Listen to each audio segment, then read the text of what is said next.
ఈ రాధా మనోహర్ దాస్ కూడా ఏం చేస్తాడు ఈ మధ్య కాలంలో తెలుసా మీకు?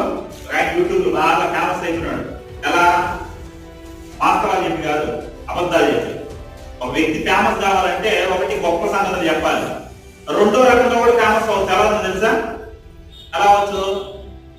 సూర్యుడిలో మీరు ఫేమస్ అవ్వాలనుకో, రేపు ఏం చేస్తారంటే ఒక యూట్యూబ్ లో ఒక వీడియో పెట్టండి. ఏమని? సూర్యుడిలో మచ్చ ఉందనేసి వీడియో పెట్టారు అనుకో, మీరు త్వరగా ఫేమస్ అయిపోతారు. ఎలా? ఏమని ఫేమస్ అవుతారు? పిచ్చోడు అని ఫేమస్ అవుతారు. సూర్యుడిలో మచ్చ ఉంటుందని మన వాళ్ళు ఏం చేస్తారంటే క్రైస్తవులందరూ మాకు పుట్టారు అని చెప్పుకుంటాడు. గుండు మీద ఒక ఇంటూ ఉండదు, గొడవ బుజ్జు కూడా ఉండదు.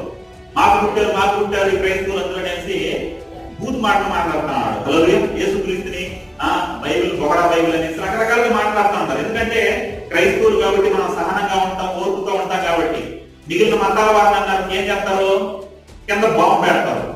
మనం అలా చేయం కదా, మన ప్రేమ